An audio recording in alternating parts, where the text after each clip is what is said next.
Yes, sir. Yes, sir. Yes, sir. One time for the one time. Yes, ma'am. Hit boy on the track.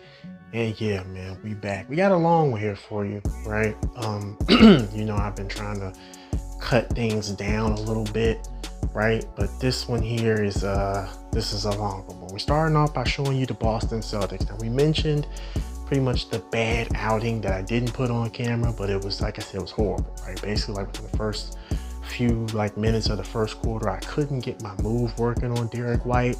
I will show you his stats in this clip. But that guy is, I think in here it says he's a two-way walking bucket. I know he's definitely a two-way player, right? But he is a problem, right? Him, Drew Holiday, they problems on the perimeter, right? And simply put, they're just great. They have great, everybody on this Boston Celtics starting lineup has great length, great athleticism, and great defense. Every single one of their starters is a two-way player, right? So it's very tough, right? Going up against them and matching up against them. And Derek White, he has like a 80 something block. So I was trying this move, and right now you see me being guarded by Peyton Pritchard. Derek White is guarding Ayo Dosunmu, but he will switch out on me. And the angle was just off, right? And when the angle is off, right, I think I was also actually playing two guard. So I wasn't prepared. I didn't know that at the time. When you play two guard, they'll guard you differently, right? I hadn't noticed it up until that point. But anyway, I think I was just literally playing the two guard because I was like, well, I got Lonzo starting. They're going to put the two guard on me anyway, right? So I figured I'd gone on ahead and play the two guard, right? But nonetheless, he was like blocking my shot, and I just like committed an intentional foul. You see, we get the job done here. You blow him out. And it's sweet because this is vengeance, right? He basically made me quit, and it wasn't that he made me quit. I just conscientiously quit, right? And I'm not posting my L's because I don't want to show them, right? I honestly just wasn't recording, and that's on me, right? I gotta make sure I'm recording. I've been doing a better job of that, but there have been instances where I may forget to, record, or like I'll sometimes hit the options button. I'll hold it down, or no, I'll double tap it trying to get it to, save the recording, but then I hadn't started recording, which if I had just held down the options button instead of double tapping it to start recording, I could just hold it down, push square, and then it saved the video. And anything I've just done to that point will be recorded. That's something I am fairly new with. I don't usually play my PlayStation 4 like that. I'm typically mostly on my Xbox 360, right? But yeah, man, again, I'm not trying to hide when I take an L, right? If I just didn't record it, I just didn't record it. I will also always explain to you the situation, right? And I'm trying to be forthcoming with you, because clearly, right, I'm balling out and I feel that I can win or I can play well or what have you. I don't think that I deserve to take it. As you see, your boy is making history, right? With all these 50-point games in the season, I'm clearly capable of doing this against the toughest that the game has to offer. So I just don't feel like, as long as I'm able to do what I gotta do, I should win. I should be, super good. I would score 60 points on the Washington Wizards. We would vanquish them here at home, and I feel like I'm pretty low in that MVP race. I'm at the top of Rookie of the Month and possibly Rookie of the Year, but I don't like that I'm not really in the conversation for MVP. But I understand, right? I'm still a rookie. I have to accept that there are levels to this, right? As you can see, I'm going with a very small lineup here. Basically, everybody's 6'5", right? Kind of like the Celtics minus the 7'3", gargantuan at center, right? Which he doesn't even need to be a great defender. He's so tall, he just is really impossible to score, right? But nonetheless, right, the Celtics, I mean, the reason they won the championship is just clear, right? They look like they look like the Bulls, right? With 7'3", shooting big. Everybody else is like 6'5" or 6'7" in their lineup and can play outstanding defense. And kudos to that organization, right? I didn't want them to win. I didn't want the Mavericks to win either. But yeah, it is what it is, right? The Celtics, with all those titles, they add more. The rich get richer. The Bulls lose the play-in. I mentioned this already, right? I just can't stand it, right? But whatever, it's whatever, right? Here in Brooklyn, as you see, we're skipping right ahead to the fourth quarter, going up against the Nets, right? I did mention that teams like the Wizards and the Nets were perfect teams for someone like me to just join up and be the star player and bring this level of talent. The Bulls were pretty much right there in that class, right? You know, now that they've went and traded for Josh Giddey, now they're gonna start to possibly build around, you know, a star player or a guy who they want to mold into a superstar, right? But prior to that, right, you know, DeMar DeRozan, 34 years old, 88 overall. He's a superstar for your team, but how long is he going to be here? Maybe he could extend his career a couple more seasons. As you see, your boy is getting good, BC, right? I know I'm seeing a lot of these trendy videos, right? You know, about how you can get a bunch of VC. I'm showing you one. It's not really trendy though, right? So if you are rocking them, because I know it's not a lot of people watching, I'm probably the only one watching. That's fine, right? I just enjoy what I'm doing.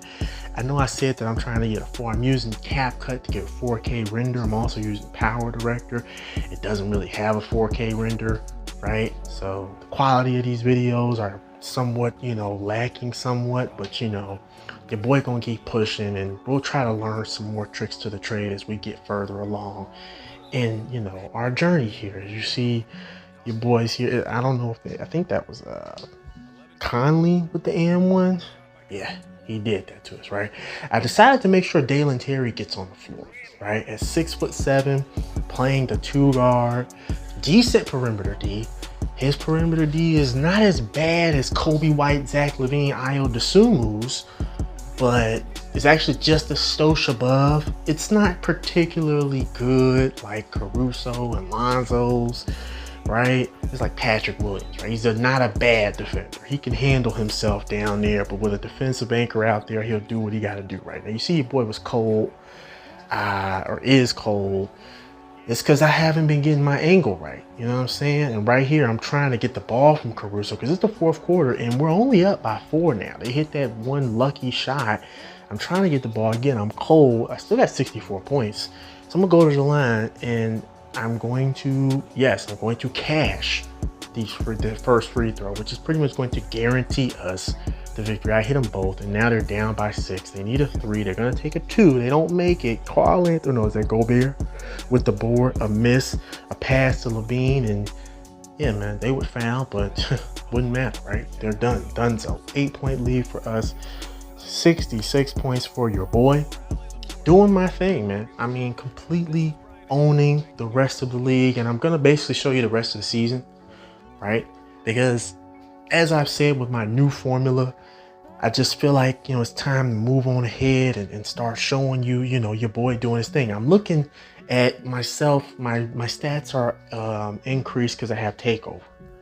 So I'm just taking a look at what my skills look like with takeover, and I'm pretty dominant, even as a 77 overall, up to a 77 overall towards the latter, the end portion of the season. But yeah, man, I want to just kind of get, that's why this video is so long. I want to just get the entire rest of the season put out there for you with my new formula of showing just the fourth quarter, especially when it's a blowout like this one.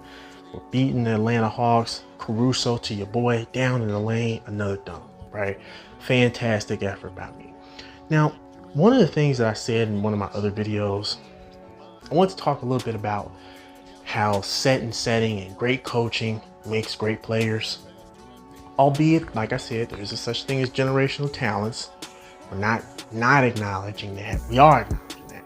But one thing I want to talk about is the GOAT conversation, right? The point guard position is 2 things, really. The point guard position, I think of Allen Iverson as the guy who really started or kicked off the golden age for the point guard position. A lot of people call it the Jordan era, the Kobe era.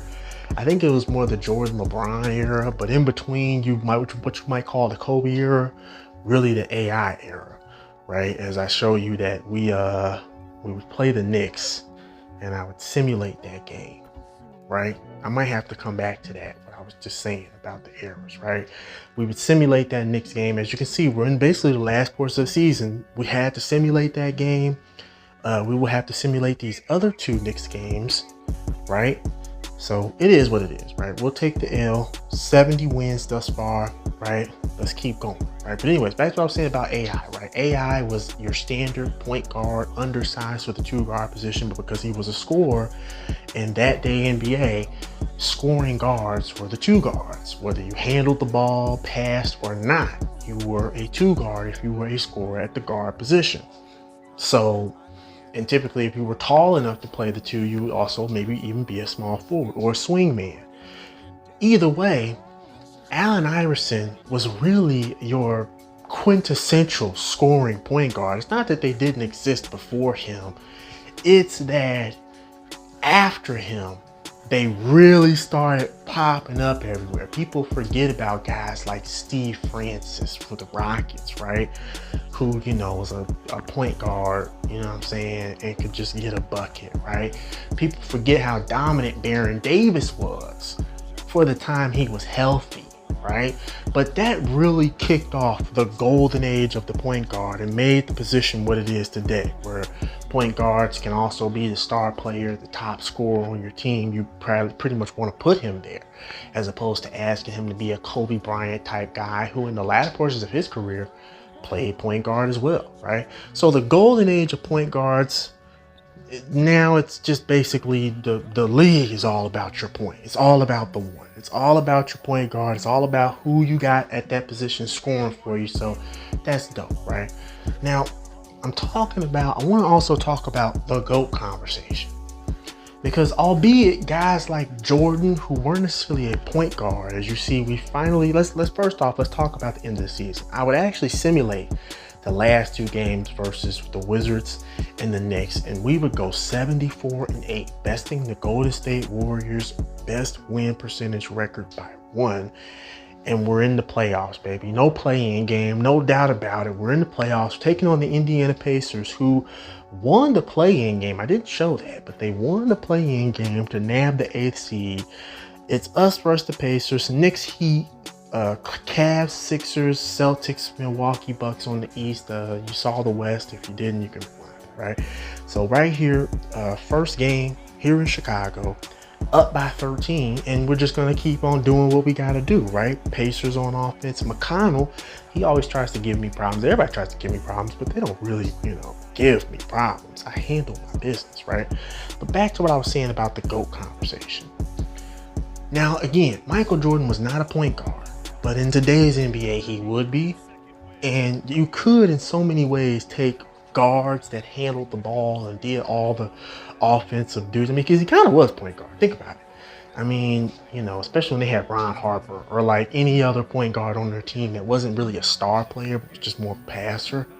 It's neither here nor there. The point I'm making is I never really thought Jordan was the through and through GOAT. I respect him as the greatest player of all time. But in my opinion, as we fast forward to game 2 here, right? In my opinion, Jordan was really majorly helped by having the 3-point line. I might have talked about this before, but I'm gonna talk about it again because I like talking about this. The 3-point line, invented in 1980. Prior to that, jump shooting guards, I mean, it was just necessary for a guard to have a 10 to 15 foot shot because you couldn't always get the ball to your tall center who would, be able to score, contested, uncontested, put his arm up at 7 feet tall, be 2 feet above the rim or 2 feet below the rim, just jump, right? You couldn't always get that. As you see, we're trying to go for the sweep here, right? That's 3 games or 2 games to none, right? We're looking to go for the sweep. So you got to have at least a reliable 10 to 15 foot jump shot. And guys like Oscar Robertson, guys like Jerry West, people really didn't like the idea of running their offense primarily from the 10 to 15 foot jump shot. Even in today's game with the 3-point line and back without the 3-point line, any team worth their salt would force you to choose when you had to pick between defending and stopping the easy jumper at the rim or the layup at the rim or the mid-range jump shot, they would stop you from taking the layup and force you to pass the ball to the guy shooting 10, 15 feet out, because you'll most likely miss a shot, right? You'll make a layup all day. These things will happen, right? So no matter what, the layup was always going to be the highest percentage bucket, making the game a lot more physical. As you see, we're up 3-0. Fourth quarter, baby. And yeah, your boy just threw an alley-oop to Alex Caruso. We doing them like that, right? 7-point lead. They not trying to take this in. Halliburton, all them, they are not trying to take this in. I wanted the ball. This man Drummond shoots a 3, and I get it. The shot clock was running down, but geez, dude, pass me the ball. Anyway, Halliburton with the ball. He's nice with it. He's sticky with it, right? You know what I'm saying? You got to really watch him, and they hit the 3. And I'll get back to what I was saying in just a second, because right now this is the thick of the game. We're up by 4. They feel they have a shot. So we got to continue to play. We would score some points and get the 7-point lead. And then right there, they still have hope. We have to vanquish them. It's a 4-game lead, and I throw that pass. Plenty of time on the clock to hit a 3, foul, hopefully make us miss. It's just like too much suspense, right? And it's crazy because this is like less than 30 seconds left in the game. I promise you this felt like a long time getting out of this game because these guys wouldn't stop fouling. But whatever, man. The sweep is complete in the first round. These guys are out of here. On to the next round. Let's see who we playing. Congratulations on winning your first playoff series. So, does this mean you've accomplished your goals for the season? Absolutely not. I mean, this right here is just the beginning. We don't set limits on ourselves. We just try to play, the right way and stay in the moment. That's it. If you do that, the results take care of themselves. Okay, then. So tell us, how far can this team go this season? Sky's the limit, Nate. The sky's the limit, man. I mean, obviously, we're a young team and we're going to improve from here. But with that said, we're not just satisfied with just winning a series. We want to make it to the finals. So, you have any thoughts on your next opponents?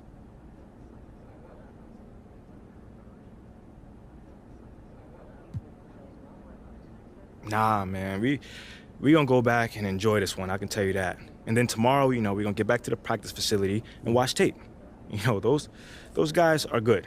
We played them during the regular season, and we know it won't be easy. It's gonna be a battle out there, I'll tell you that. Definitely a true statement. Do you expect extra attention from the defense after your performance this series? Oh, without a doubt. I mean, come on, Nate. It's the playoffs, man. Things get harder every round. The defense keeps giving you something different, every time. You got to adjust. Not just series to series, not just game to game, not just moment to moment. That's the name of the game, and I embrace that challenge. So yeah, man, your boy has beaten the Pacers in 4 games. We've done it, and the next round is going up against the Knicks. Yeah, man. The game know what it's doing. Clearly, I can't play games against the Knicks. I've probably talked about this already. Anytime I play a game against the Knicks who sweep the Heat, right, the game crashes. So I decided, I'm gonna talk through this, right? We basically just simulated to the end, right? I might have turned him down. I don't mean to do that. You can read what he's saying, but we simulated to the end. We just played the game, sim to the end, and made sure we got the W. Because that's just ridiculous. The game know what it's doing. It's trying to stop me from getting to the finals. That was the Eastern Conference semifinals. Obviously, the Knicks got that far. I think didn't they make it to the Eastern Conference finals and they lost to the Celtics, right? So they're trying to follow what really happened in real life.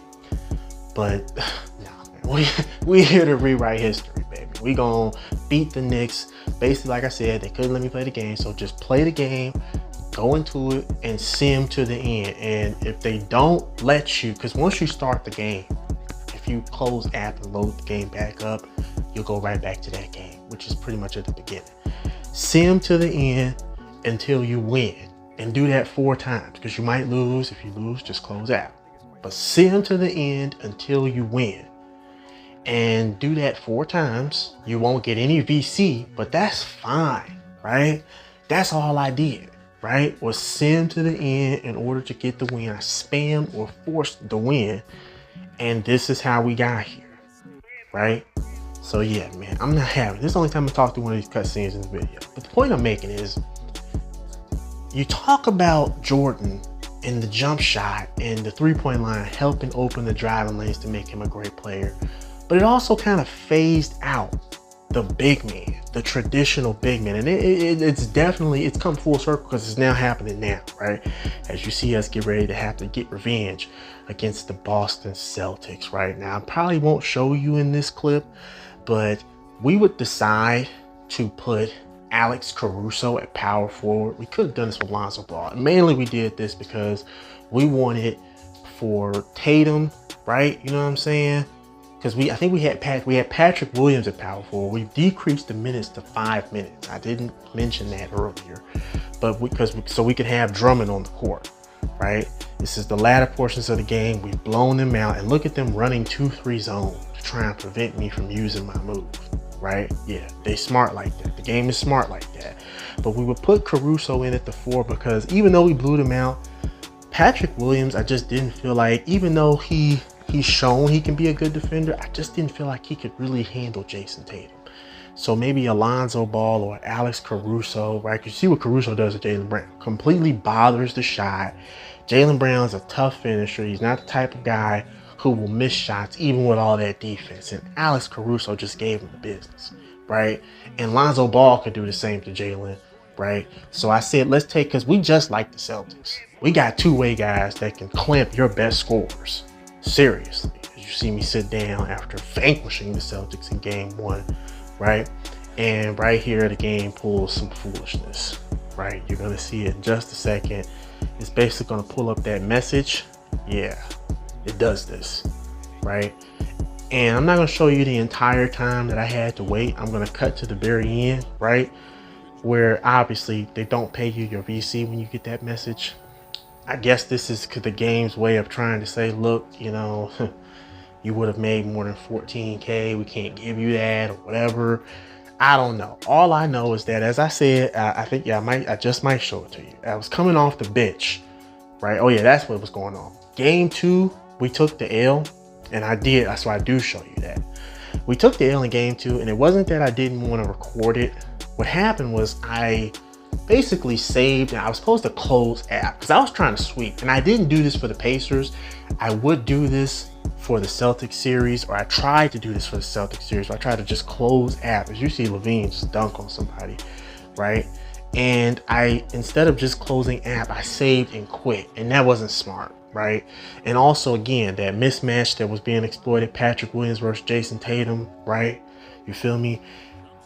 That plus, again, not closing app and just restarting the game was the reason why we took the L. I pushed save and quit, so when I kept loading it back up, we load back up to the point in which we were down by 5. And it was some silly stuff that I did. We could have won that game, but it was some silly stuff that I did. I didn't score when I needed to. I let Derek White get in my head, play his mind games, right? And it's neither here nor there. We would win the game here, game 3. And again, the switch, Alex Caruso. And what I really wanted, and I probably should have done, was put Patrick Williams at the 2. So Caruso, Williams at the 2, right? I feel like Williams can guard Jaylen Brown, or, you know, I don't know, right? Because I wasn't too confident in anybody else's defensive abilities on the team, right? You do have Javon Carter. I probably could have used him. Could have been Caruso, Lonzo, Javon Carter at the 4, 3, and the 2. Because you will notice in this game, because I got Caruso at the 4 guarding Tatum, you see it right there on that play. Horford is guarding Caruso because they got Horford at power forward, and they dropped Tatum to the 3. Now Brown isn't in the game right now, but as you can see, I got Lonzo on him, right? So they putting the big body on him for the screen. Look at Lonzo. Look at Lonzo play outstanding defense on one of the best players in the game. Hands down, one of the reasons why I cannot let Lonzo Ball stays here forever, right? I'm a segue out of the conversation I was talking about, right? I just don't like the way they did Lonzo, right? The Lakers draft Lonzo, And mind you, I think this is like the year that LeBron came, or like I think it was the year before LeBron came. The Lakers were tanking to get Lonzo, and then the year Lonzo got there, they tanked again to get more draft picks. LeBron took a year off, and then when they finally started playing, LeBron didn't like it. It didn't work out, so he traded him and the guy, I think it was Brandon Ingram, who they ended up drafting after they tanked when Lonzo got there, and he traded both of them to the Pelicans for Anthony Davis. And for me, it's like, I understand you guys got the chance to get LeBron generational talent who can, you know, quarterback your squad for at least 5 more seasons. But why draft Lonzo? And you draft him because you don't want no one else to get him, taking the best talent regardless of position. But then whole time, now, you know, little stuff like the one fight that he refused to be a part of, because like I said, Lonzo don't be involved in that foolishness. He all about basketball, right? Lonzo has been playing basketball at a near professional level since he was a kid, right? As you look at him, just look at him. Handle Jason Tatum. I mean, just manhandle him. Like, give me that, right? You ain't doing nothing on me. So, you know, he didn't get involved in the foolishness, right? And apparently they started saying he's not a team guy, or he thinks he's just above it all. Got the bad rap for being a second overall lottery pick who didn't, you know, seem to, you know, really want to stick his nose into stuff or put his neck out there for his teammates, right? They just thought of him as uppity, Chino Hills, California type uppity kid, went to UCLA, right? Didn't think of him as a baller. And obviously he got traded and he has not fulfilled his potential. He hasn't played a game for the Bulls.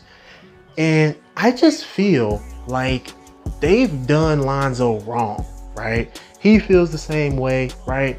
He's not been given a fair shake anywhere he goes. They continue to try to treat him like he's some role player or something. Like he's not capable or doesn't have tendencies of being capable of dominating the game. And he's shown it. And yes, he was injured a couple times. He hasn't been healthy throughout the majority of his career, but he still has those capabilities. I feel like he needs to heal up, which is what I think he's been doing, trying to take the time to heal up. As you see us win the Eastern Conference Finals. We finally beat the Celtics. This is a sweet victory. I know in real life these guys went to the finals, but in this universe, they get vanquished. We take the Eastern Conference Finals trophy. We are your Eastern Conference champions, right? I mean, man, bro, right here, sweet moment.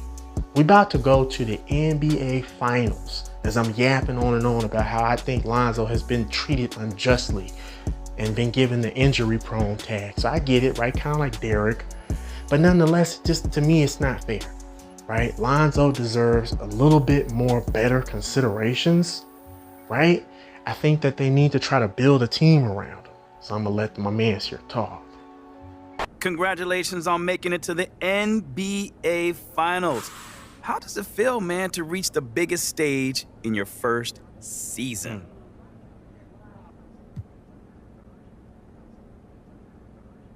I can't lie, man. It's still sinking in a little bit. I mean, in general, you know, we allowed ourselves to think too far ahead or get caught up in the hype. That's no good. You know, we've been focused on the next game, and that's it. You know, now that approach has got us to the big dance. Come on, but you guys have to be excited. I mean, many guys go their entire careers without making it to the final, right? Yeah. I mean, yeah, guys are definitely stoked for this. You know, it's a different level for me. This is my first time, of course. I don't really know anything different. But the older guys, you know, they've been telling me, yo, enjoy this moment, man. Take it all in, Rook. So that's what I'm gonna do. But yeah, man, and they might have tried to build a team around Lonzo, right? I mean, think about it, right? As you see, we're in the NBA Finals, getting ready to go up against the Denver Nuggets, who swept the T-Wolves, who beat the Mavericks in 6 games. The T-Wolves did, right? Getting ready to take on these guys who were in the finals last year. They were probably the heavily favored, pick to make it to the finals again. I don't know if the Celtics would have beat this team. I don't know if the Nuggets would have beat the Celtics, right? Last year, the Celtics were just a different team. This year, they were just not going, right? They were winning, right? They were doing what it took to win, right? So, but yeah, man, back to Lonzo, right? I mean, because when you got him, when he's healthy, I think that's really just the issue. When he's healthy, right? He's an elite height guard. capable of guarding the one, if not two, if not three positions, even really four, considering that a lot of the fours in today's game tend to be wing fours, no taller than him, but he's still elite and can play or at least guard 1 through the 4, the 3, if not the 4 positions, right? In today's NBA. So Lonzo, that plus also he's got a good 3-point shot, and he's a great passer and dribbler and finisher at the rim. You got the ideal modern day point guard with an added wrinkle of being a two-way standout player. He is capable of being a star. Again, right? He's not healthy. So that's really the issue with a lot of fans. My father don't like Lonzo. I like him. On this game, he plays so well, right? I say I don't really think I need a star point guard, because as long as we got Lonzo, we don't need a star point guard. You see us take game 1 here at home, right? The boy did it, 10-point lead over the Nuggets. Let's move on, right? But nonetheless, I just feel like if he can be consistent and be healthy, we got a guy, right? But neither here nor there. I was talking about how the center position, when the 3-point line was created, was basically being phased out at that point. Because I mean, think about it, right? People weren't as interested in the NBA because the mindset was you had to be a tall guy in order to play, right? So a lot of people didn't pay much attention to it unless they either felt they were tall or didn't really care much for it. As you see, this game is pretty much going down to the wire, right? I get my shot blocked by Jokic. I called the wrong play. I went off the wrong side of the court, and I allowed him an opportunity to chase me down, and he did. He hawked me down. They're down by 6. Still plenty of time to come back. They make one free throw with 3 minutes, a little over 3 minutes left. They missed the up. So down by 5, we need a bucket. And who better to rely on than your superstar point guard playing the 2 right now, right? So they're going to guard me differently. I need to identify that. I don't know if I do in this clip. I'd like to see myself. Yes, I do identify. I get them right where I need to put them at. I line them up, I knock them down, and I increase our lead back to 7. Step on their necks, right? Right. But anyway, the center position, right? Just pretty much the concept that NBA basketball was all about tall players. The NBA didn't want to keep sending that message, this mindset that you had to just be otherworldly in order to play in this league. They wanted to make it so that you could be a guard, right, and play. Also because, you know, not a lot of centers were playing for a long time, right? Just being tall and having no talent. They're just like, oh, whatever, right? Jerry West is the logo, right? So they wanted to see guards eventually run this league, right? That was the goal. That was the mindset as we now take on the Denver Nuggets here in game 3, and it's a blowout. I'm not gonna lie. I initially played this game, and what I was trying to do with the Celtics, close app because it was looking like we were about to take the L. I did that here in Denver, right? Game 3, this is a rematch basically. I felt like, look, we've shown we can beat these guys. Where it is doesn't matter. We beat them in the season. We beat them at home in the playoffs. I don't think we need to take an L. The Celtics, I feel like they deserve that W as we get game 3. And it looks like we're going to sweep the Nuggets in the finals, man. And yeah, right here, they pulled the foolery, the trickeration on me. I didn't save and quit like I was supposed to. So they robbed me, as they tend to do, especially in the playoffs at this point. They stay doing that. And I don't like it, but it is what it is, man. Game 4. Down by 5 are the Nuggets here in the 4th quarter. At the very beginning here, he goes up, he lays me. No, not like that. Whatever. But anyway, back then they wanted the guards to be more the focal point. So they made the 3-point line to accentuate perimeter shooting, to make that more worthwhile and to give a added role to guards. They didn't really anticipated it would just open up driving lanes and give a strategic advantage to slashers and guys who, you know, wanted to dunk at the rim, right? Because prior to that, dunking was like a no-no, right? Too flashy, don't be dunking, you know. we'll hurt you. We'll harangue you if you try to dunk the ball, right? Neither here nor there, right? As you see me basically doing my thing, I'm going to try to finish strong for this finals, man. Can we get the dub here? I mean, clearly I've already admitted that I'm not taking no L. So we gotta win. If we don't, then that's just ridiculous, man. We've shown we can beat them 3 times, right? So I feel like why not just sweep them, right? Right? Here at home. I feel like, oh yeah, well we could have, as I steal the ball from Jamal Murray. He trying to cook me. I'm not having it, sir. Give me that, and then take that in your face for your troubles, right? Back to what I was saying. The center position, right? Being phased out back then because they didn't anticipate what was going to happen with the driving lanes and stuff. But I think about Kareem Abdul-Jabbar. As you'll see, your boy has basically won the NBA title.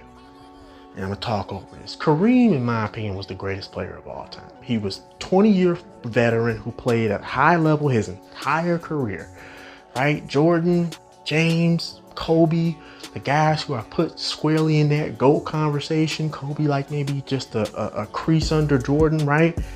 They had to take like a year or so off for a little while in their careers, right? And then Jordan especially wasn't the same guy when he went to the Wizards. Kareem finished his career the same guy and was not looking to retire. And they forced him out of the league because he didn't plan on retiring. And had Kareem played until the early 90s, I don't know if the Bulls three-peat. I don't know if we call Jordan the greatest player, because think about it. Kareem would have had his career span 4 decades if he plays until the early 90s. So just something to think about. That's just us winning the title. I'm going to get up out of here. Get at me. Function with your boy, NBA Champs.